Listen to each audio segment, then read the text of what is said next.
Hello बच्चों party, हम लोग आज से नया यूनिट स्टार्ट करेंगे, that is ecology. And you all know that ecology is what, the interaction between the environment and the organism. ठीक है, तो हर जो डिफरेंट डिफरेंट कैटेगरी के इन्वायरमेंटल फैक्टर्स हैं उनसे हम मतलब बेसिकली नेचर को समझना है, हमारे सराउंडिंग का हैबिटेट, नेचर कैसा है और उसके क्या इम्पैक्ट हैं, ये सब हम लोग इस यूनिट में देखेंगे। इसका फर्स्ट चैप्टर लेंगे आज, ऑर्गेनिज्म एंड पॉपुलेशन। क्लियर? यहाँ पे क्या लिखा हुआ है पहले पढ़ लेते हैं। यूनिट स्टार्ट करने के मतलब चैप्टर स्टार्ट करने के पहले एनसीईआरटी में दिया है, diversity is not only a characteristic of living organism but it also of content in biology textbook. Biology is presented either as botany, zoology and microbiology or as classical and modern. ठीक है, the latter is euphemism for molecular aspects of biology.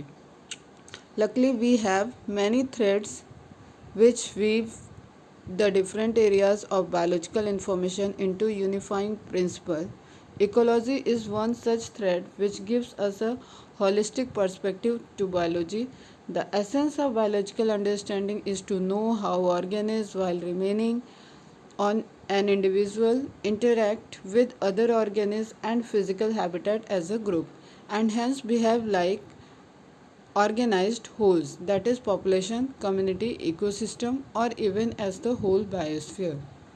Ecology explains to us all this.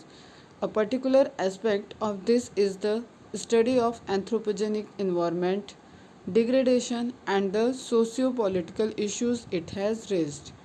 This unit describes as well as takes a critical view of the above aspect. ठीक है, इसमें सबको समझ में आ रहा है ये क्या बोल रहा है कि बायोलॉजी ऑर्गेनिज्म, देखो जैसे हम लोग एवोल्यूशन में पढ़े ना कि किस तरीके से इवॉल्व हुए, तो राइट नाउ अब इन्वायरमेंट क्या है, कैसे हम इन्वायरमेंट से इंटरेक्शन करते हैं, हम बायोटिक इन्वायरमेंट से भी इंटरेक्शन कर सकते हैं, ए बायोटिक इन्वायरमेंट से, मतलब अलग अलग फैक्टर जो इन्वायरमेंटल फैक्टर है, टेम्परेचर, प्रेशर, ह्यूमिडिटी, इनका क्या इम्पैक्ट है और इनसे हम कैसे इंटरेक्ट करते हैं। ठीक है, फिर हमें पता है कि पूरा एक माइक्रो लेवल से मैक्रो लेवल से एक प्रोकर्सर वर्ड, प्रोटोबायोन, प्रोकैरियोट, यूकैरियोट, देन कह लें तो सेल के बाद टिश्यू, ऑर्गन, ऑर्गेनिज्म, ठीक है, फिर पॉपुलेशन, फिर कम्युनिटी, इस तरीके से हम डिफरेंट डिफरेंट एस्पेक्ट एक हायरार्की पे होते होते हम लोग पूरा बायोस्फीयर तक पहुंचते हैं, और जहाँ पे डिफरेंट डिफरेंट काइंड के इंटरेक्शन है, उसी सब चीज़ों को हम लोग यहाँ पे देखेंगे। तो फर्स्ट चैप्टर लेते हैं बेटा, ऑर्गेनिज्म एंड पॉपुलेशन। अब यहाँ पे एक साइंटिस्ट जी का नाम लिया हुआ है जो कि फादर ऑफ इंडियन इकोलॉजी कहते हैं इनको, रामदेव मिश्रा जी का। इनके बारे में थोड़ा सा पढ़ लोगे क्योंकि एनसीईआरटी में मेंशन किया हुआ है। ठीक है, तो रामदेव मिश्रा बेसिकली ये बहुत इस जो ये अभी कंसर्न हो गया है ना कि इको इन्वायरमेंटल कंसर्न, इसके लिए ये पहले 1970s में ही, देखो लास्ट पैराग्राफ में चल गया है कि due to his effort, the government of India established the National Committee for Environmental Planning and Coordination, which in later years paved the way for the establishment of the Ministry of Environmental and Forest. तो जो cabinet minister वगैरह होते हैं उसमें proper एक category है कि environment and forest, तो उसका इन्होंने स्टार्टिंग कराया था इंडिया में। ठीक है, that's why he is father of Indian ecology. तो Ramdev Mishra is revered as the father of ecology in India. Born on 26 August 1908, Ramdev Misra obtained PhD in ecology under Professor W.H. Pearsall, FRS, from Leeds University in UK. तो बेटा ये जो information है थोड़ा mark कर लेना। He established teaching and research in ecology at the Department of Botany of the Banaras Hindu University, Varanasi. Banaras के BHU से इन्होंने teaching and research in ecology, ecology वहाँ पे डिपार्टमेंट, अच्छा डिपार्टमेंट है, BHU के तो सारे डिपार्टमेंट काफ़ी अच्छे हैं। His research led the foundation of understanding of tropical communities and their succession, environmental responses of plant population and productivity and nutrient cycling in tropical forest and grassland ecosystem. Misra formulated the first postgraduate PG course in ecology in India. Over 50 scholars obtained PhD degree under his भाई पूरी कहानी दी है अच्छी खासी इनकी degree under his supervision and moved on to the University and Research Institute to initiate ecology teaching and research across the country. ठीक है, मतलब ओवरऑल जो इकोलॉजी का एकदम नींव है वो इन्होंने ही रखा है, कोर्सेज स्टार्ट किए हैं पीजी के, और बीएचयू तो वास्तव में बहुत अच्छा है। और वहाँ पे रिसर्च का एक लेवल होता है बेटा, वहाँ पे इन्होंने डिपार्टमेंट स्टेबलाइज करना, वहाँ पे पूरी तरीके से मतलब रिसर्च को लाना कि ये भी एक फील्ड ऑफ रिसर्च हो सकता है। He was honoured with the fellowship of the Indian national science academy and world academy of arts and science and the prestigious Sanjay Gandhi award in environmental and ecology. और उनके एफर्ट से ही आज ministry of environmental and forest जो चल रहा है वो है। तो थोड़ा सा इनके बारे में रीड कर लेंगे, ठीक है, मार्क करके रखना। लास्ट मोमेंट में जब एग्ज़ाम का एकदम टाइम आएगा तो इस तरीके से जो पैराग्राफ दिए हुए हैं उसको हम लोग देख लेंगे एक एक बार। Now chapter is organism and population. ठीक है, वी ऑल नोट कि जो एक लेवल है, जब एक स्पीसीज बन रही है तो उसको हम एक ऑर्गेनिज्म कहेंगे। It can be prokaryote, it can be eukaryotic organism पूरी हो सकती है, ठीक है, यूनिसेलुलर मल्टी सेलुलर हो सकती है, बट उसकी एक ऑर्गेनिज्म की एंटिटी होगी वहाँ पे, ठीक है, then we call it organism. एक स्पीसीज होगी जो उसको हम डिफाइन करते हैं, जिसको हम विजुअल कर सकते हैं, वैसे स्पीसीज उसको ऑर्गेनिज्म कहेंगे। और उस ऑर्गेनिज्म की नंबर्स, ठीक है, उस ऑर्गेनिज्म की स्टडी उसके एक पर्टिकुलर पैरामीटर में उसको कहते हैं पॉपुलेशन। ठीक है, एक एरिया में, एक टेरिटरी, एक कंट्री, कहीं पे भी आप जहाँ पे उसको मेंशन करो, जिस एरिया में जितना आप लोकेशन वाइज रीजन ले लो, उसको कहते हैं फिर पॉपुलेशन। तो population is basically a single number of a single species in a particular territory. आप कहाँ पे देख रहे हो उसको। Our living world is fascinating, diverse and amazing. Yes, amazingly complex. We can try to understand its complexity by investigating process at various levels of biological organization, macromolecules, cells, tissues, organs, individual organisms, population, communities, ecosystem and then biomes. And then biosphere. Completely biomes को अगर मर्ज कर दिया जाए तो पूरा एक जो life है अर्थ पे उसको बोलते हैं biosphere. At any level of biological organization we can ask two types of question. For example, when we hear the bulbul singing early morning in the garden we may ask how does the bird sing और why does the bird sing. देखो, science का मतलब ही बेटा है curiosity. ठीक है, हम किसी चीज़ को ऑब्जर्व करें और उसके लिए क्यूरियस हों और क्वेश्चन करें, यही साइंस है। अदरवाइज सब कुछ ऐसे चल रहा है। अगर हमने ऑब्जर्वेशन करके उस पर क्यों, व्हाट, वाई, हाउ, ये सारे क्वेश्चन नहीं अराइज किए होते तो हम इतनी डिस्कवरी कर नहीं पाते। ठीक है, तो ये बड़ा अच्छा से यहाँ पे दे रखा है कि अगर हम एक ऑब्जर्वेशन कर रहे हैं कि अर्ली मॉर्निंग एक बुलबुल गाना गा रही है, चिड़िया होती है बुलबुल, छोटी होती है, एक लोकल, मतलब ऐसा नहीं कि बहुत फ्लाई करके वो माइग्रेट कर जाएगी। तो छोटी बर्ड होती है बुलबुल, वो कोयल जैसे सिंगिंग करती है उसी तरीके से बुलबुल की भी मीठी सी आवाज़ ये सुबह 4:30-5 बजे ही बोलना स्टार्ट कर देती है। ठीक, तो इनकी आवाज़ सुनने के लिए पहले तो अर्ली मॉर्निंग जगना पड़ेगा। तो आपको पता चलेगा कि ये लोरी गा के जैसे सुलाया जाता है, वैसे ये सुबह सुबह उठाने में बड़ा हेल्प करती है। जहाँ पे गांव वगैरह में, जहाँ पे बहुत, अभी तो शहर, वैसे भी तुम्हारे रत्नागिरी, मेरे तो कॉलोनी में आती है आवाज़। ठीक है, तो रत्नागिरी में तो अभी नेचर है काफ़ी। हम लोगों की बनारस साइड या जिधर लखनऊ में भी हम रहते हैं, वहाँ चिड़िया की आवाज़ आ जाए ऐसी तो बहुत बड़ी बात होती है। कुछ भी ऐसा नहीं, अब नेचर बहुत आपके नियर बाई, ये सब चीज़ें नहीं रह गई हैं सिटीज़ में। ठीक है, तो अब हम यहाँ पे क्या क्यूरियोसिटी आएगी कि वो बुलबुल कैसे गा रही है और वो बुलबुल क्यों गा रही है। ठीक है, कोयल को भी ले लो, तो कोयल क्यों गा रही है या वो कैसे गा रही है। तो जब हम कैसे पूछते हैं तो हम प्रोसेस के बारे में पूछते हैं, एंड जब हम क्यों पूछते हैं तो पर्पस पूछते हैं। ठीक है, तो कैसे में साइंटिफिक रिस्पॉन्स क्या आएगा, आंसर क्या आएगा, उसके वोकल कॉर्ड से रिलेटेड, ठीक है, उसके कैसे थ्रॉट में कैसे आवाज़ आ रही है, उस सब चीज़ों से रिलेटेड आंसर होगा। एंड वाई में कि उसका पर्पस क्या है, वो गाना क्यों गा रही है, ठीक है, जैसे वो वेदर को एंजॉय कर रही है, वो मैटिंग के लिए अपने अपोजिट जो भी जेंडर है उसको अट्रैक्ट कर रही है, वॉट एवर द रीज़न। तो हर चीज़ का आप ऑब्जर्व करोगे तो वहाँ पे आपको क्वेश्चन मार्क में इंट्रोगेटिव सेंटेंस वहाँ पे अराइज होंगे, ठीक है, why this happen, how this happen, ठीक है, इस तरीके की। तो वही क्वेश्चन ही तो हमें ले जाते हैं उसके आंसर तक, तब कोई रिसर्च होती है। तो how does the bird sing और why does the bird sing, the how type question seek the mechanism behind the process. देखो कितना प्यारा लिखा है। जब भी हम हाउ टाइप के क्वेश्चन करेंगे, ये तो एक कंडीशन दी है ना, आप कुछ भी देखो, कुछ भी अपने सराउंडिंग में देखो और उसमें हाउ और वाई लगाओ, तो आपको समझ में आएगा कि हाउ जब आप पूछोगे तो आप प्रोसेस की बात करोगे, और वाई जब आप पूछोगे तो आप पर्पस की बात करोगे। The how type questions seek the mechanism behind the process, while the why type mechanic questions seek the significance of the process, कि क्या उसका पर्पस है, क्या सिग्निफिकेंस है। जैसे जैसे सपोज कि तुम नीट की प्रिपरेशन कर रहे हो और तुम डॉक्टर बन जाते हो, नाउ कल को तुम बहुत बड़े डॉक्टर हो, अपने स्पेशलाइजेशन कर लिया है, तो तुमसे क्वेश्चन होगा, ठीक है, कि why you are doctor and how you become a doctor.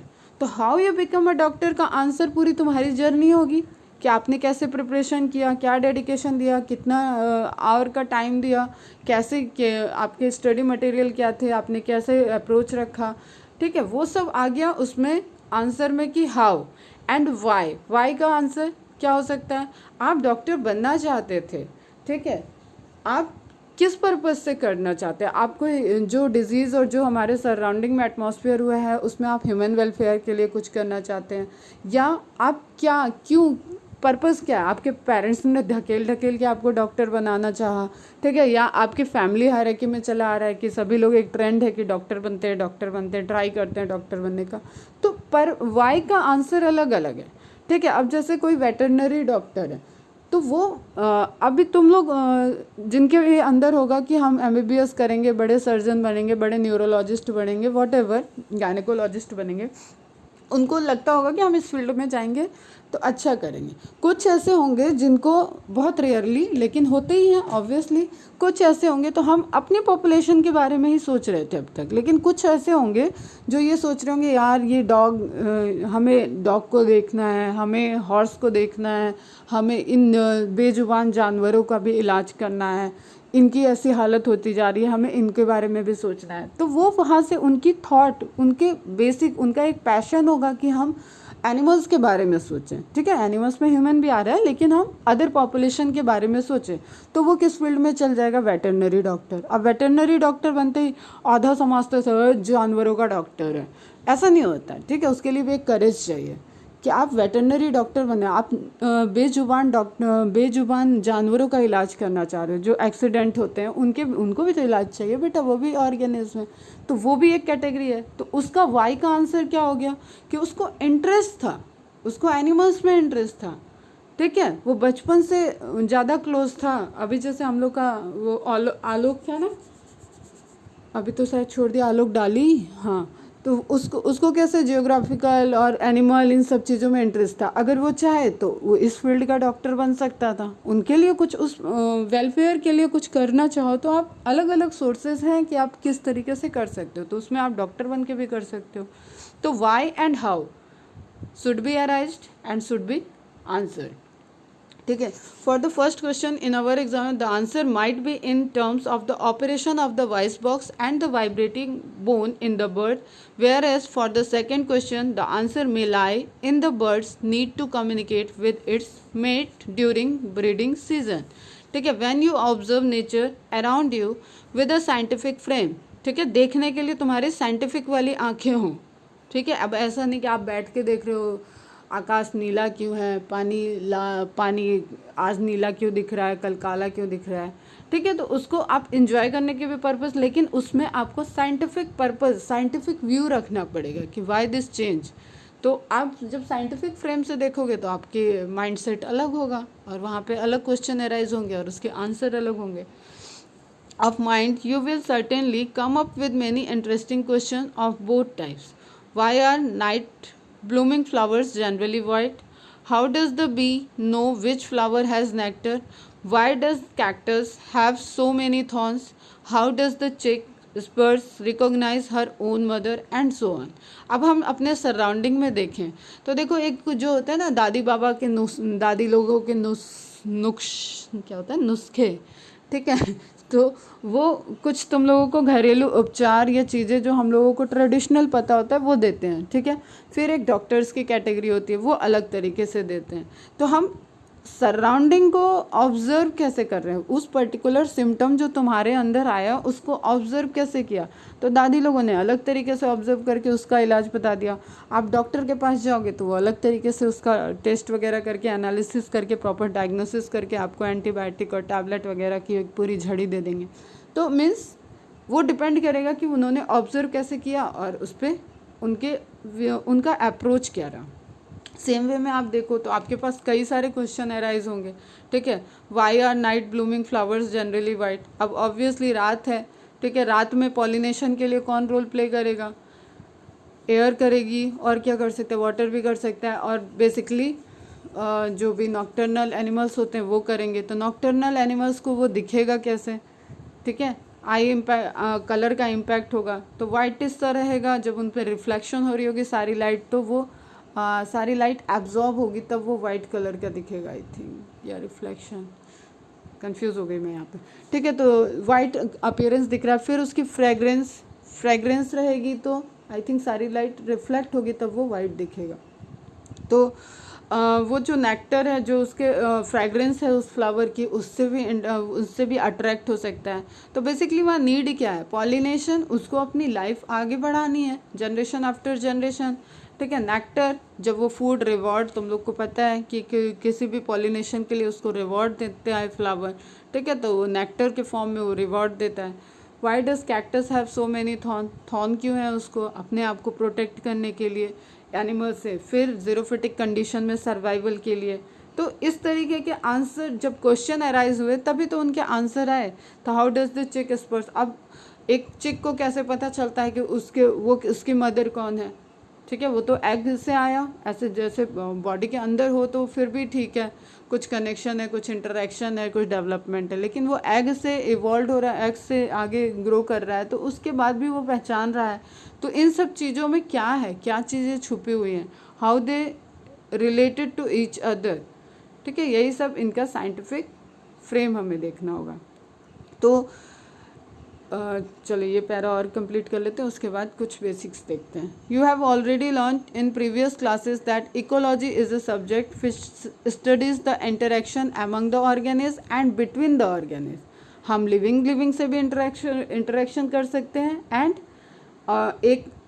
एक ऑर्गेनिज आपस में इंटरेक्ट कर सकते हैं और अदर ऑर्गेनिज से भी हम इंटरेक्शन कर सकते हैं. And it's physical, environmental, abiotic condition, जो भी टेम्परेचर, ह्यूमिडिटी, प्रेशर वाला है, विंड है, इन सब चीज़ों से जो हम इंटरेक्ट कर रहे हैं, दैट इज़ फिजिकल एनवायरनमेंट.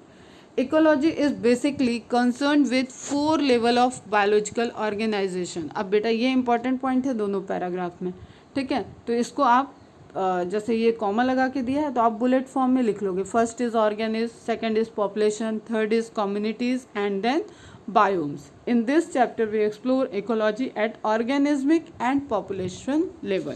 और धीरे धीरे अलग आगे के चैप्टर में इससे इवॉल्व करते हुए दिखेगा, ठीक है. तो ये तो हमें हो गया कि बेसिक्स हम क्या पढ़ने वाले हैं. नाउ कुछ पॉइंट्स, इकोलॉजी है क्या, किस साइंटिस्ट ने क्या किया, ये सारी इन्फॉर्मेशन आप नोट डाउन कर लोगे और नेक्स्ट लेक्चर से हम लोग इसका थोड़ा डिटेल देखेंगे. In nature organisms survive in only in appropriate environment. सबको पता है, ठीक है.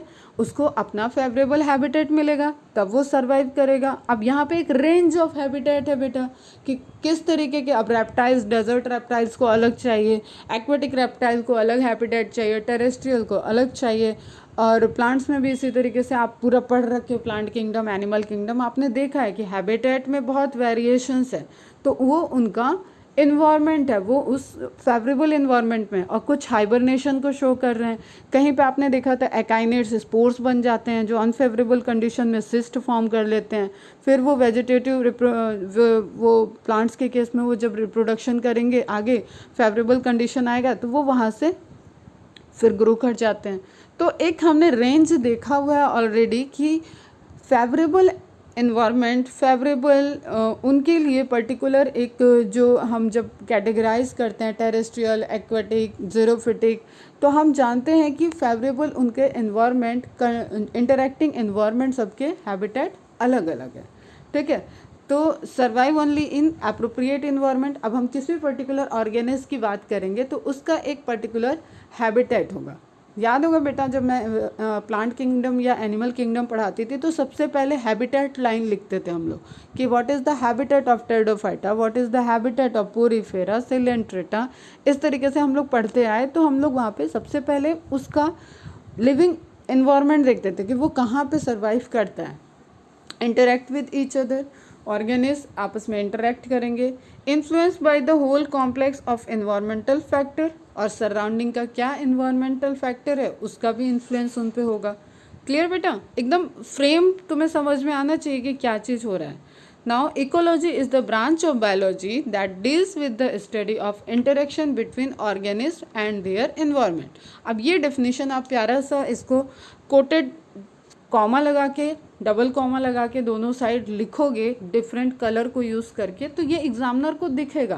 तो आप आंसर जब करोगे सब्जेक्टिव क्वेश्चन में तो वहाँ आप ध्यान रखो, ऐसी छोटी छोटी डेफिनेशन आपको याद होनी चाहिए, ठीक। इस तरीके से आप बुलेट के पॉइंट्स लिखो तो मार्क्स मिलेंगे बेटा आपको। आपका नोट्स, आपका आंसर इंटरैक्टिव लगेगा, एकदम अट्रैक्टिव इंटरैक्टिव लगेगा। मतलब बहुत ज़्यादा उसमें एग्जामिनर को पैराग्राफिक जब लिखते हैं ना हम, तो ढूंढना पड़ता है कि इसमें मेन पॉइंट कहाँ है या पूरा पढ़ेगा। तो आप एक कम टाइम में अच्छा उसको अट्रैक्टिव रिप्रेजेंटेशन देने की कोशिश करो। तो ऐसी छोटी छोटी डेफिनेशन याद रखोगे ना। कुछ साइंटिस्ट देख लो बेटा क्या क्या टर्म दिए हैं, तो इसको नोट डाउन भी करोगे, सब क्वेश्चन आए हुए हैं पहले। तो German scientist Reiter, father of ecology, coined the term oecology, ठीक है। ये बहुत इंपॉर्टेंट है, इकोलॉजी ऑप्शन में आ जाएगा क्योंकि फादर ऑफ इकोलॉजी है, लेकिन उन्होंने टर्म क्या दिया था, oecology. Term ecology given by Haeckel. Term bio ecology, अब अलग अलग टर्म्स आए हैं इकोलॉजी के लिए। हैकल ने इकोलॉजी दे दिया, बायो इकोलॉजी सैल्फोर्ड एंड क्लेमेंट ने दिया, देन हेक्सिकोलॉजी माइवर्ट ने दिया, इथोलॉजी हिलैरी ने दिया, father of Indian ecology Ramdev Mishra ji, ठीक है।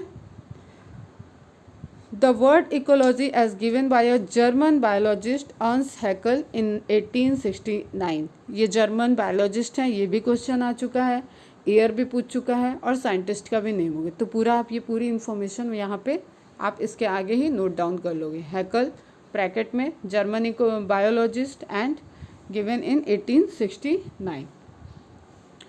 In ecology, we study about the organism, population, biological community, ecosystem, landscape and biosphere। तो हम पूरा एक इकोलॉजी में क्या देखते हैं, लेवल देखेंगे अलग अलग कि किस तरीके से वो इंटरेक्शन कर रहा है। Biological community is sustained only due to the cycling of nutrients and flow of energy in the ecosystem. अब हमारी अर्थ पे दो यूनिवर्सल प्रोसेस चल रही है बेटा, there is two universal process जो हर कोई उसमें इम्पार्ट कर रहा है। ऐदर वो किसी भी फॉर्म में हो, प्लांट हो, वो माइक्रोब्स हो, वो डिकम्पोजर हो, फंजाई मतलब वो फंजाई हो, वो एनिमल हो, किसी भी कैटेगरी में तुम देख लो तो वो हर कोई दो काम तो कर रहा है। कितना वो आलसी इंसान हो, वो कोमा में पड़ा हो, कुछ भी कंडीशन तुम एज्यूम कर लो, लेकिन वो दो काम तो ज़रूर कर रहा है। एक वो साइक्लिंग ऑफ न्यूट्रिएंट कर रहा है एंड दूसरा फ्लो ऑफ एनर्जी चल रही है। इकोसिस्टम में साइक्लिंग ऑफ न्यूट्रिएंट्स चल रहा है, ठीक है। हम इनऑर्गेनिक कंपोजिशन से ऑर्गेनिक बने हैं, ऑर्गेनिक से फिर डिकम्पोज होंगे तो फिर इनऑर्गेनिक में कन्वर्ट होके चाहे हम बरीड किए जाएं, चाहे हम बर्न किए जाएं, हमारी पूरी बॉडी, एक कहावत है ना, मिट्टी का आदमी मिट्टी में मिल जाता है, ठीक है। तो वही चीज़ कि हमने बायोमोलिक्यूल्स में कंपोजिशंस देखे थे बेटा, आज रिकॉल कर लेना सब लोग और आंसर भेजना। जो अर्थ का कंपोजिशन है और जो बॉडी का कंपोजिशन है उसमें परसेंटेज सेंड करना मुझे, वो वाला टेबल पूरा रिवाइज करके, carbon, hydrogen, nitrogen, sulphur, phosphorus, इनका परसेंटेज रिवाइज करके पूरी टेबल को सेंड करना, ठीक है। तो साइक्लिंग ऑफ न्यूट्रिएंट हर कोई कर रहा है, एंड फ्लो ऑफ एनर्जी, जो केमिकल लाइट एनर्जी ट्रैप हुई, फोटोसिंथेसिस हुआ, ग्लूकोज फॉर्म हुआ, ठीक है, स्टार्च स्टोरेज हुआ, उसके बाद वो ट्रांसफ़र हुआ, तो वहाँ पे केमिकल एनर्जी में कन्वर्ट हो गई लाइट एनर्जी, और उसके बाद वो आगे वो पूरी प्रोसेस चल रही है, फिर सेलुलर रेस्पायरेशन, वो यूज़ एनर्जी, सारी जो आप देख रहे हो प्रोसेस फिजियोलॉजी, उन सब में क्या हो रहा है, फ्लो ऑफ एनर्जी हो रहा है, ठीक है। एंड लॉ ऑफ एनर्जी आपको पता ही है, एनर्जी को ना बनाया जा सकता है ना डिस्ट्रॉय किया जाता है, law of conservation of energy, ठीक है। और हर एक लेवल, अभी देखेंगे हम लोग ये सारी चीज़ें, हर एक लेवल पे क्या एनर्जी ट्रांसफ़र हो रही है, और सिर्फ 10% ही ट्रांसफ़र होती है, बाकी वो या तो कुछ यूज़ हुई है या तो वो सिस्टम में वापस चली जाती है, इन्वायरमेंट को वापस चली जाती है, ठीक है। तो biological community is sustain only due to the cycling, और यही रीज़न है कि सब जो बायोलॉजिकल कम्युनिटी आपका बायोस्फीयर चल रहा है उसमें ये दो प्रोसेस अगर रुक जाएंगी तो लाइफ फॉर्म, लाइफ का एग्जिस्टेंस, ये सब पूरी तरीके से ख़त्म हो जाएगा, ठीक है। तो cycling of nutrient and flow of energy in the ecosystem, these are the two main important process going on to the earth, ठीक है। हमारे बायोस्फीयर में ये दो प्रोसेस एकदम कंपल्सरी है, हर कोई इसमें इन्वॉल्व है, ठीक है। फिर हम देख रहे हैं यहाँ पे एक, जब हम एक पर्टिकुलर पॉपुलेशन की बात करते हैं फर्स्ट, तो वो क्या होगा, ऑर्गेनिज्म, ठीक है। ग्रुप ऑफ सेम स्पीसीज़ की बात करें तो वो क्या हो जाएगा बेटा, population. A group of different species की बात करें, जैसे यहाँ पे पेड़ दिख रहे हैं, माइक्रो ऑर्गेनिज्म दिख रहे होंगे, बर्ड्स दिख रहे हैं, ये बड़े ट्री दिख रहे हैं, ये हर्ब शर्ब दिख रहे हैं, फिर ये एनिमल दिख रहे हैं, एनिमल में भी दो टाइप के एनिमल दिख रहे हैं। तो हम एक टाइम में एक जियोग्राफिकल एरिया में डिफरेंट टाइप के स्पीसीज़ को स्टडी कर रहे हैं, तो वो क्या हो जाएगा, कम्युनिटी। फिर उसका लार्ज, हम जिसकी कोई बाउंड्री होती है, जिसका जो इंटरेक्शन है, जैसे उसके फिज़िकल पैरामीटर्स को भी देखें, वो वाटर कैसे ले रहा है, वो टेम्परेचर कैसा है, ठीक है, उस पर ह्यूमिडिटी का क्या इम्पैक्ट पड़ रहा है, तो हम उस टाइम उसके इकोसिस्टम की बात करेंगे, क्लियर। तो एक आपको यहाँ पे हायरार्की दिख रही है, organism, population, community and then ecosystem, ठीक। अब यहाँ पे आप देख लो एक चार्ट, और इसको मैं माइक्रो से लेके पूरा बायोस्फीयर तक एक फ्लो चार्ट बना के देती हूँ तुम लोगों को, और उसको एक बार रिकॉल कर लेना, और बना भी लोगे तो कोई नुकसान नहीं करेगा। इंडिविजुअल है, group of same individual is known as population, group of different population in a area is known as community, number of communities को जब हम स्टडी करते हैं इन पर्टिकुलर एरियाज, ठीक है, कई कम्युनिटीज़ को स्टडी कर रहे हैं तो इकोसिस्टम, कई इकोसिस्टम, एक लार्ज इकोसिस्टम को जब हम देखते हैं जिसकी अपनी पर्टिकुलर बाउंड्री हो, जैसे ट्रॉपिकल रेन फॉरेस्ट, ठीक है, और तुम्हारा अमेजन का फॉरेस्ट, तो उन सब चीज़ों उनको हम क्या बोलेंगे, एक पर्टिकुलर बायोम, उसकी एक अपनी बाउंड्री है, ठीक है। और फिर इस तरीके के मल्टीपल बायोम को जब हम पूरे अर्थ पे देखते हैं, जहाँ जहाँ लाइफ प्रेजेंट है, उसको हम लोग क्या बोलते हैं, biosphere.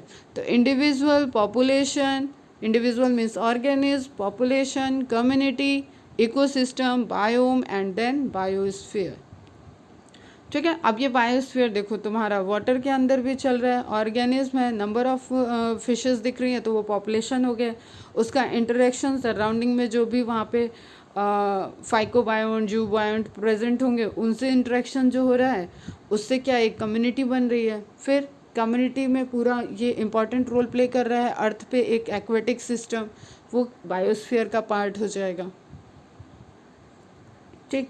Organism are the basic unit of study in ecology, important point है बेटा, अगर डायरेक्ट आपको क्वेश्चन पूछता है which is the basic unit of ecology, तो बेसिक यूनिट ऑफ इकोलॉजी क्या होगा, ऑर्गेनिज्म। देखो अब यहाँ पे हम सेलुलर लेवल की बात नहीं करेंगे, ऑर्गेनिज्म बन जाएगा, देखो जब एक लिविंग ऑर्गेनिज्म बनेगा बेटा तभी वो इंटरेक्ट करेगा, तभी वो रिस्पॉन्ड करेगा, वो स्टिमुलस को शो करेगा, वो कॉन्शियसनेस को शो करेगा, ठीक है। तो जो हम लोग लिविंग ऑर्गेनिज्म के स्ट्रक्चर पढ़े हैं फर्स्ट चैप्टर में, वो सारे एप्लीकेबल होंगे, ठीक है। वो रिप्रोडक्शन कर रहा होगा, वो न्यूट्रिशन ले रहा होगा, ये सारे एप्लीकेबल होंगे तभी वो इन्वायरमेंट से पूरा टोटली इंटरेक्ट करेगा। इसलिए basic unit of study in ecology is organism. It may be prokaryotic organism, it may be eukaryotic organism, it may be unicellular, it may be multicellular. Clear? तो at the level of organism we intend to understand the form, physiology and behaviour. क्या क्या हम देखते हैं, उस organism का form, वो दिख कैसा रहा है, स्ट्रक्चर क्या है, उसकी फिजियोलॉजी कैसी है, उसका बिहेवियर कैसा है, ठीक है, उसकी इंटरनल मैकेनिज्म कैसी है, उसका मेटाबॉलिज्म कैसा है, वो रिस्पॉन्ड कैसा करता है, वो वार्म ब्लडेड है, वो कोल्ड ब्लडेड है, वो जो प्लांट है वो स्प्रिंग सीजन में ग्रो कर सकता है या जीरोफिटिक कंडीशन में ग्रो कर सकता है। तो हम ये सारी चीज़ें देखते ही हैं हम लोग, ठीक है। उसका रेट ऑफ ट्रांसपिरेशन हाई चल रहा है, लो चल रहा है, उसको किस तरीके का वाटर को प्रिजर्व करना है, वाटर वो एबंडेंट अमाउंट में उसके लिए वाटर प्रेजेंट है या उसको बहुत लिमिटेड अमाउंट में, उसके लीफ का मॉडिफिकेशन निडल लाइक मॉडिफिकेशन हो जाएगा, कोनिफेरस प्लांट बन जाएंगे, या वो नॉर्मल जैसे हमारे लैंड प्लांट ग्रासलैंड वाले एरिया में दिख रहे हैं हम लोगों को, उस तरीके के प्लांट्स होंगे। तो everything is depend on the adaptation and habitat, ठीक है। तो उसके फॉर्म, फिजियोलॉजी एंड बिहेवियर, इसकी स्टडी करेंगे, अंडरस्टैंड करेंगे, तभी हम उसके बारे में बता सकते हैं कि वो इन्वायरमेंटल इंटरेक्शन कैसा कर रहा है। Then distribution and adaptation in relation to the environmental condition, वही चीज़ आ गई, ठीक है, कि वो किस तरीके से डिस्ट्रीब्यूटेड है, उनकी पॉपुलेशन की, उनकी कम्युनिटी की आप स्टडी करोगे, उनके एडॉप्टेशन एंड इन्वायरमेंटल कंडीशन जो फैक्टर है इन्वायरमेंट के, उसके अकॉर्डिंग उनका क्या इम्पैक्ट है, क्या रिलेशन है, उनको हायर टेम्परेचर पे, थर्मोफिलिक या हायर टेम्परेचर पे ग्रो कर रहे हैं या लो टेम्परेचर पे ग्रो करते, पोलर रीजन में ग्रो कर रहे हैं या इक्वेटर पे ग्रो कर रहे हैं, ठीक है। तो आप एक देख रहे हो कि रेंज ऑफ डाइवर्सिटी है इकोसिस्टम में इन्वायरमेंटल कंडीशन की। क्लियर बेटा? तो sub division of ecology is autecology, word ध्यान में रखना, study of inter relationship of a particular plant and animal species with its environment. जब हम एक पर्टिकुलर प्लांट या एनिमल स्पीसीज की उसके इन्वायरमेंटल से इंटरेक्शन से, इंटर रिलेशन या इंटरेक्शन की स्टडी करते हैं तो उसको बोलते हैं ऑटिकोलॉजी। तो these are the sub division. फिर साइनिकोलॉजी क्या हो गई? Biome ecology. जब हम नंबर ऑफ ऑर्गेनिज्म का इंटरेक्शन एक बायोम में, पूरे जो लिविंग एरिया है बायोम, छोटे मतलब एक लार्ज इन्वायरमेंटल तुम इकोसिस्टम समझ लो जिसकी बाउंड्री है, उसको जब हम स्टडी करते हैं तो उसमें नंबर ऑफ ऑर्गेनिज्म आएंगे, तो ऐसी ब्रांच को क्या बोलते हैं? साइनिकोलॉजी। क्लियर बेटा? दोनों नोट डाउन कर लेना, ऑटिकोलॉजी एंड साइनिकोलॉजी, ठीक। साइनिकोलॉजी को बायोमिकोलॉजी भी बोलते हैं एंड इसके फिर फर्दर ब्रांच हैं, टाइप्स ऑफ साइनिकोलॉजी, तो वो आप एक बार देख लो। Habitat ecology, terrestrial, forest, grassland, desert, fresh water, limnology, marine water, oceanography, ecosystem ecology, community ecology, population ecology. जब हम पॉपुलेशन लेवल पे इकोलॉजी बिहेवियर को स्टडी करेंगे तो उसको पॉपुलेशन इकोलॉजी बोलेंगे। जब हम कम्युनिटी लेवल पे कर रहे हैं नंबर ऑफ पॉपुलेशन की स्टडी के, बहुत इंटरेस्टिंग है बेटा, ये सब कुछ बहुत इंटरेस्टिंग है, ठीक है। आप अपने नेचर को समझ रहे हो तो समझो और सुनो बस कहानियों को, कम्युनिटी इकोलॉजी बोल देंगे। फिर हम एक इकोसिस्टम की इकोलॉजी स्टडी कर रहे हैं तो उसको हम क्या कर देंगे, जब जहाँ पे इन्वायरमेंटल इंटरेक्शन हो, ठीक है, एरिया लार्ज हो, उसको बोलते हैं इकोसिस्टम, तो इकोसिस्टम इकोलॉजी हो जाएगा।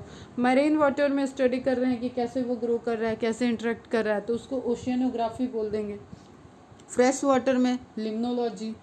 टेरेस्ट्रियल में उसके अलग अलग हैबिटेट हैं, फॉरेस्ट हो सकता है, ग्रासलैंड हो सकता है, पूरा मरुस्थली पोर्शन हो सकता है, डेजर्ट हो सकता है, सहारा डेजर्ट हो गया, राजस्थान के एरिया हो गया, ठीक है। तो हैबिटेट इकोलॉजी आ गया वो। क्लियर है बेटा? फिर जीन लेवल पे अगर देखो, अब ये एडवांस्ड हैं, ठीक है। जीन लेवल पे हम उनके इंटरेक्शन में, इकोलॉजिकल इंटरेक्शन में क्या डिफरेंसेस आ रहे हैं, क्या इम्पैक्ट पड़ रहा है जीन लेवल पे, जीन फ्रीक्वेंसी के चेंजेस, ठीक है, जेनेटिक वेरिएशन से जो चेंजेस आ रहे हैं उसको अगर हम उन इम्पैक्ट को इन्वायरमेंटल स्टडी के थ्रू देखेंगे तो उस स्टडी को बोलते हैं जेंकोलॉजी, ठीक है। जेनकोलॉजी, जीन का और इकोलॉजी का ई कॉमन हो गया, जेनकोलॉजी। फिर fossil study ecological environmental impact से देख रहे हैं तो इसको बोल देंगे पैलेकोलॉजी। फिर स्पेस, अभी जैसे हम लोग चांद पे, मार्स पे वहाँ देख रहे हैं कि लाइफ कैसी है, क्या है, तो हम उसमें वो किस स्टडी में आएगा? वहाँ पे भी तो इन्वायरमेंट स्टडी हम कर रहे हैं, तो वो क्या हो जाएगा? स्पेस इकोलॉजी, मतलब स्पेस में हम देख रहे हैं।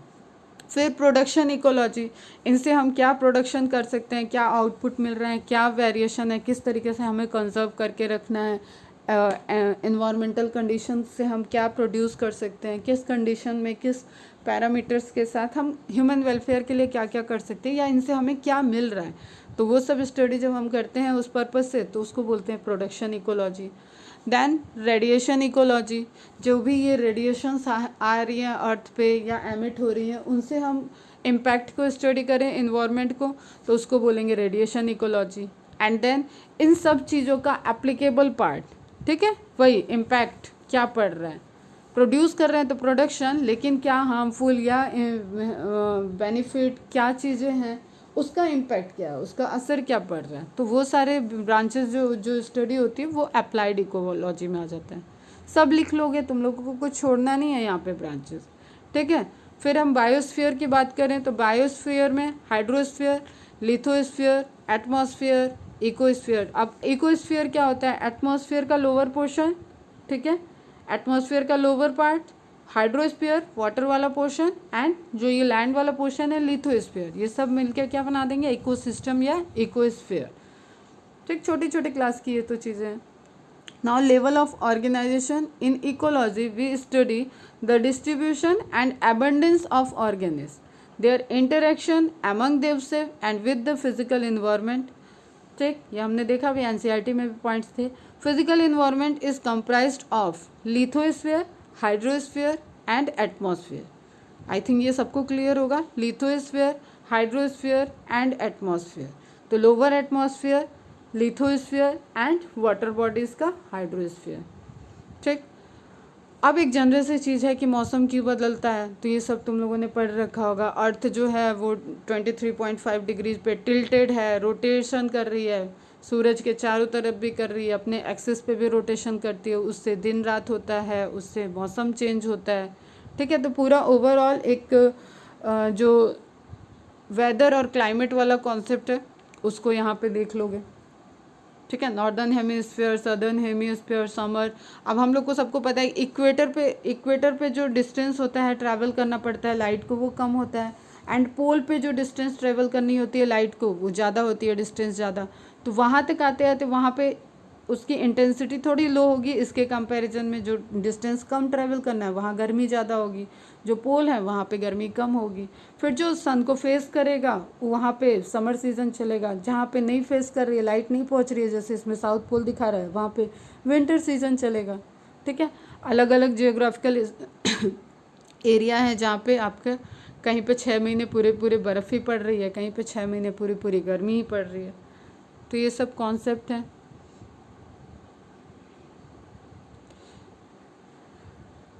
नाउ हम इस एनवायरनमेंट को 2 पैरामीटर पे स्टडी कर सकते हैं। एक तो उसके लोकेशन के पॉइंट ऑफ व्यू से, ठीक है, वो लोकेशन क्या है, वहाँ पे क्या इम्पैक्ट पड़ रहा है, और टेम्परेचर का क्या इम्पैक्ट उस पर्टिकुलर लोकेशन पे पड़ रहा है, एंड उसके टाइम स्केल, उसमें टाइम स्केल पे क्या इम्पैक्ट है, उस टेम्परेचर का टाइम स्केल पे क्या इम्पैक्ट पड़ेगा। ठीक है, तो most of the organism interact with environment at several spatial and time scale. एक स्पेस में, एक लोकेशन पे क्या इम्पैक्ट है, एंड उसके टाइम स्केल को हम स्टडी करते हैं, तब जाके हम लोग कहीं क्लाइमेट, वेदर और इसके एजम्पशंस वगैरह क्रिएट कर पाते हैं। जैसे यहाँ एग्जांपल दिया है, temperature in location x, first figure graph को देखें, and birds in location x. ठीक है, तो एक पर्टिकुलर लोकेशन पे बर्ड को देख रहे हैं, तो अब हम यहाँ देख रहे हैं इधर टेम्परेचर राइज हो रहा है, इधर लोकेशन हम देख रहे हैं, तो ये क्या इंडिकेट करेगा ये ग्राफ, उस बर्ड की, पर्टिकुलर बर्ड की पॉपुलेशन। तो यहाँ पे क्या हो रहा है, टेम्परेचर जब मीडियम पे है, जैसे हम लोग नेचुरल सिलेक्शन वाले ग्राफ में देखे थे, यहाँ पे एक उसकी मैक्सिमम ग्रोथ दिख रही है। ठीक है, फिर हम जैसे जैसे देख रहे हैं टेम्परेचर बढ़ रहा है, पॉपुलेशन घटती जा रही है, तो हमने एक टाइम, एक पूरे लोकेशन वाइज टेम्परेचर का इम्पैक्ट इस ग्राफ में दिख रहा है। फिर इधर देखते हैं temperature at time T and birds at time T. फिर हम उसी बर्ड की पॉपुलेशन टाइम स्केल पे देख रहे हैं कि हम टेम्परेचर बढ़ा रहे हैं, ठीक है, टेम्परेचर बढ़ा रहे हैं, और टाइम पे, इतने टाइम के बाद क्या इम्पैक्ट हुआ, इतने टाइम के बाद क्या इम्पैक्ट हुआ, इतने टाइम पे क्या इम्पैक्ट हुआ। तो ये क्या हो गया वहाँ पे, time and spatial study. A single bacterium in soil, for example, interact with air and water within a fraction of a cubic centimeter space. अब इसका छोटा सा इन्वायरमेंट होगा, वो माइक्रोब ही है, तो उसको इंटरेक्शन के लिए एक छोटा इन्वायरमेंट चाहिए, लेकिन चाहिए तो उसका अपना एक पर्टिकुलर हैबिटेट है, वो उसी से इंटरेक्ट करेगा. On other hand, a tree interacts with a large volume of air, water and soil at a large spatial scale. तो हम देख सकते हैं कि एक अगर ट्री की बात करें या अब तुम किसी एलिफेंट की बात करो, वेल मछली की बात करो, तो वो जितना उनकी साइज़ है उसके अकॉर्डिंग उनका इंटरेक्शन, इन्वायरमेंटल इंटरेक्शन, इन्वायरमेंट पे उनका, इन्वायरमेंट का उन पे रिस्पॉन्सिबिलिटी ज़्यादा बढ़ जा रहा है. ठीक है, बैक्टीरिया तो ऐसे हो गया ना कि जैसे एक होता है कि हमें सर्वाइवल के लिए नीड कितनी है. जैसे कोरोना के काल में हमें नीड कितनी है, हम मिनिमम में सर्वाइव करना सीख गए. हम उतनी ही शॉपिंग किए जितने में. बहुत लोग हैं जो महीनों से कपड़े नहीं खरीदे हैं, बहुत लोग हैं जो कहीं घूमने नहीं गए, जो एवं ही घूमते रहते थे, एवं ही कपड़े फेंकते रहते थे. ठीक है, खरीदते बदलते फेंकते. मैं किसी को बुरा नहीं कह रही हूँ, मतलब मैं भी लेती थी, ऐसा नहीं है, लेकिन एक वो है ना कि हमने मिनिमम में सर्वाइवल, हम बाहर तभी निकल रहे थे जब बहुत ज़रूरी हो. हम किचन का सामान उतना ही ला रहे थे जितना हमें रिक्वायरमेंट है. हमने फास्ट फूड छोड़ दिया, बहुत लोगों ने बहुत कुछ छोड़ा. तो हमें एक लेसन मिला कि हम कितने मिनिमम में भी सर्वाइव कर सकते हैं. ठीक है, वो हमारी नीड हो गई.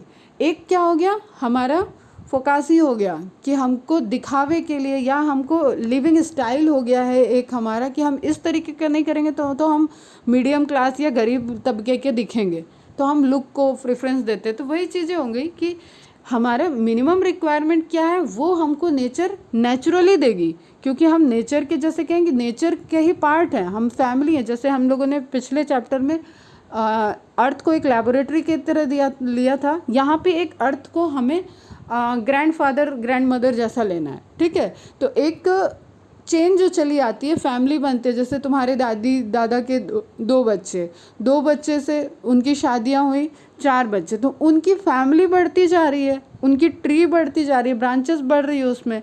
लेकिन उनको दादाजी जब तक होंगे तब तक उनको सबकी केयर रहेगी. अब वो केयर अलग अलग तरीके की हो सकती है, वो फाइनेंशियल हो सकती है, वो केयर इमोशनल हो सकती है, वो सपोर्टिव हो सकती है, अलग तरीके की, लेकिन वो नेचुरली उस चीज़ को करेंगे. तो जितना हमें नीड है ना बेटा, उसका तो हमें नेचर खुद ही ध्यान रखती है कि ये लाइफ धरती पे है, हमने इस लाइफ को बनाया है, तो हमें इसको क्या देना है. लेकिन जब हम उसका एक्सेस यूटिलिटीज़, उसका एकदम यूटिलाइजेशन, अरे हम तो नेचर को ही मॉडिफाई करके हम अपने लिए एसी बनाएंगे, हम अपने लिए ये चीज़ करेंगे, अपनी फैसिलिटी के लिए करेंगे, तो हम वहाँ नेचर के नेचुरल रिसोर्सेज को समहाउ डिस्टर्ब कर रहे हैं. और कई लोगों को ये सारी चीज़ें पता है, लेकिन फिर भी वो कर रहे हैं. वो रहेंगे ही नहीं. वो कार में जाएंगे तो बिना एसी ऑन किए नहीं रहेंगे. ठीक है, वो ऑफिस में रहेंगे तो बिना एसी के नहीं रहेंगे. एक जनरल बातें कर रही हूँ मैं. तो हम वहाँ पे नेचर ने हमें जो नीड के लिए, जो हमारे सर्वाइवल के लिए रिसोर्सेज दिए थे, उसके बियॉन्ड हम जा चुके हैं. ठीक है, तो on the other hand a tree interact, तो जिस तरीके का ऑर्गेनिज्म होगा उसके अकॉर्डिंग ही उसका इंटरेक्शन वेरी कर जाएगा. The environment varies from place to place due to variation in climate, soil type and topography. जो हम उसके चेंजेस को देखते हैं दैट इज टोपोग्राफी. फिर वहाँ पे उसके सॉइल के नेचर, उसके क्लाइमेट के नेचर, इन सब चीज़ों का इम्पैक्ट होता है. The activities of organism influence the hydrosphere, the lower atmosphere and the near surface part of the lithosphere. Lithosphere का अपर, एटमॉस्फेयर का लोअर एंड हाइड्रोस्फीयर. हाइड्रोस्फीयर में डेप्थ में भी लिविंग है, और सरफेस पे भी जो तुम्हारे फोटोबाइंट्स हैं, इंटरेक्ट कर रहे हैं, प्लांट्स हैं. ठीक, वो पूरा एक इकोस्फीयर को फॉर्म कर रहे हैं. Organisms have to cope with external environment over a range of time scales varying from few minutes to days, seasons or over a much longer period of geological time scale. तो organism एक जो उसको challenges वाली बातें आ जाए उन सब से वो ओवरकम हो लेता है. ठीक है, और सर्वाइव करता है. अलग अलग तरीके के एडॉप्टेशन होते हैं, चेंजेस होते हैं, तो वो अपना एक वेदर में भी सर्वाइव कर सकता है, और एक पूरे सीज़न और पूरे क्लाइमेटिक चेंज के जो एवरेज बात की जाए कि उस पर्टिकुलर एरिया का, इंडिया का क्लाइमेट कैसा है, इंडिया के इस पर्टिकुलर रीजन में वेदर कैसा है, तो तुम लोग आई थिंक बहुत अच्छे से जानते होगे डिफरेंसेस. ठीक, अब हम यहाँ पे देख रहे हैं कि जैसे एक सिंपल सी चीज़ देखो कि तुम लोग को पूरी प्रोसेस पता है कि जो पहले एक्सपोज्ड रॉक हुई होंगी, वॉल्केनोज इरप्शंस से रॉक बनी होंगी, ठंडी हुई होंगी, वहाँ पे लाइकेंस ग्रो करते हैं। लाइकेंस के बाद मॉसेस आएंगे, ठीक है। लाइकेंस जैसे इनऑर्गेनिक को ऑर्गेनिक में कन्वर्ट करना स्टार्ट करेंगे तो वहाँ पे ब्रायोफाइटा ग्रो कर देंगे। ब्रायोफाइटा के बाद टेरिडोफाइटा ग्रो करेंगे। टेरिडोफाइटा के बाद जिम्नोस्पर्म एंड देन एंजियोस्पर्म आएंगे। तो एक पूरी क्लाइमेक्स पायनियर कम्युनिटी दिख रही है, एक क्लाइमेक्स कम्युनिटी दिख रही है। तो आज हमें जो भी जंगल एरिया दिख रहा है उसको बनने में, उसको इवॉल्व होने में हजारों लाखों साल लगे हैं, ठीक है। और हम लोग उठते हैं फटाफट फर्नीचर बनाना या वॉटेवर क्या करना है, ट्री को कट कर दिया। तो हमने एक कहना कि अभी जैसे छोटी सी बात देखो, मम्मी तुम्हारा बर्थडे है, मम्मी अलग अलग डिशेस बना रही हैं कुछ, ठीक है। मम्मी सुबह से मेहनत कर रही थी, इवन एक दिन पहले से अगर पार्टी दे रही हैं, वो बुला रही है कुछ स्पेशल, जैसे छोले वगैरह बनाने तो उसको फुला के रखेंगे, डोसा वगैरह बनाना है तो दाल चावल सब भिगा के रखेंगी। तो एक दो दिन पहले से वो इन्वॉल्व थी और वो तुम्हारे बर्थडे तक कुछ ना कुछ कर रही हैं, एंगेज हैं, ठीक है। एट द एंड वो जिस में सर्व करने जा रही हैं वॉटेवर, कुछ समझ लो कि उसको बच्चे खेल रहे थे और वो पूरा गिर गया। तो वो क्या हो गया, उनके उतने टाइम की मेहनत पे एकाएक हो गया शापा, ठीक। तो यहाँ पे क्या कर रहे हैं, एक ट्री काटना इज नॉट ए कि ट्री काट दिया, वो क्या है, एक अर्थ ने पूरे, एक हमारी जो अर्थ है उसने पूरा एक हजारों साल तक मेहनत किया था उस ट्री को सर्वाइवल, उस ट्री को ओरिजिनेट होने के लिए उसने कंडीशंस बनाए थे, उसने चेंजेस को देखा था, ठीक है। और हम लोग उठते हैं बस कट द ट्री, कर दो, वहाँ पे बिल्डिंग बना लो, इंडस्ट्रियल एरिया बना लो, सब नेचर में हम तो बढ़ते जा रहे हैं ना, जैसे नेचर की तरफ हम बढ़ रहे हैं। अब हम लोग कैसे करते हैं कि कोई ऐड देखे होगे तुम लोग के कि एकदम प्रकृति के गोद में आपको एकदम वहाँ पे प्लॉटिंग हो रही है, वहाँ पे आप इतने प्राइस में आपको एक बंगला मिल जाएगा, घर मिल जाएगा। नहीं, वो एरिया भैया जंगल था, वो लोगों का, वो उन वाइल्ड एनिमल्स का एरिया था। फिर आप जब वहाँ पे रहने चले जाते हो तो आप बोलते हो अरे यहाँ तो तेंदुआ दिख रहा है, अरे यहाँ पे टाइगर दिख गया, अरे यहाँ लेपर्ड दिख रहा है, अरे यहाँ पे स्नैक निकल रहे हैं, व्हाटएवर। फिर आप वहाँ के जो भी रिस्पॉन्सिबिलिटी, जिनके सिस्टम से रिस्पॉन्सिबल होगा, उनको कंप्लेन करोगे कि आप लोग कुछ कर नहीं रहे हो, ये हमारे घर में आ जा रहे हैं। एक्चुअल में क्या होता है, फैक्ट क्या है, हम उनके घर में गए, हम उनके एरिया में जाके बिल्डिंग बना रहे थे। जैसे भोपाल के साइड में बहुत है ऐसा। मेरा खुद का घर आउटर में हम लोगों ने लिया था, और मेरे बारे में अगर देखो, इन्वायरमेंटल इंटरेक्शन की बात समझो तो एक फैक्ट है, मैं ग्राउंड फ्लोर पे रहना प्रेफर नहीं करती हूँ। अगर मेरे को ऑप्शन मिलेगा तो मैं सांप से बहुत ज़्यादा डरती हूँ बेटा, मैं ग्राउंड फ्लोर पे नहीं रह सकती। मेरा ये बचपन से चला रहा है, कुछ उसके बचपन के इंस्टेंसेस थे जिससे वो मेरे मन में बैठा हुआ है। तो मैं सोने के पहले आज तक एक रात नहीं हुआ होगा जब मैंने घर चेक नहीं करती हूँ। मैं जैसे अपने बनारस वाला मेरा घर तो ग्राउंड का ही था, पूरा बंगलो टाइप का। तो उसमें मेरी आदत थी कि मैं चेक करती थी बेड के नीचे, टॉर्च लाइट सब देख के, और पूरा मैं मतलब मच्छर से बचने के लिए मच्छरदानी नहीं लगाती थी, मॉस्किटो नेट। मैं सांप से, इन बिच्छी वगैरह इनसे बचने के लिए मैं गांव नहीं जाना चाहती थी, क्योंकि इस घर से गांव भी जाती थी तो फिर मैं छत पे सोती थी। मेरा मतलब बहुत डर बैठा हुआ है एक। तो वो मेरा इंटरेक्शन का है, वो मेरा एक कंडीशन है कि मैं ऐसी कंडीशन में ही रह सकती हूँ। जैसे यहाँ पे भी मैं 3rd फ्लोर पे घर ली, मुझे इतना ग्रीनरी देख के भाई आएगा ही सांप। हम तो उनके जगह पे जाके रह रहे हैं तो आएंगे ही वो। जैसे ही कंडीशन ऐसे होगी कि थोड़ा सा ठंडा गर्मी वाला मौसम हुआ, वो बाहर निकलेंगे, गर्मी हो जाएगी वो बाहर निकलेंगे, ठंड होगी वो हाइबरनेशन में चले जाएंगे। तो हमें पता है कि उनका एक प्रॉपर क्या इन्वायरमेंट है जिसमें वो इंटरेक्ट कर रहे हैं, वो कैसे सर्वाइव करेंगे। तो हम ये नहीं कह सकते यार कि हमने घर ले लिया है एकदम नेचर की गोद में जाके। भाई नेचर की गोद तो वो तो वाइल्ड एनिमल्स का था ना, तुम्हारी सिटी जहाँ तक थी वहीं रहो, तो तुम सिटी को बढ़ाते जा रहे हो।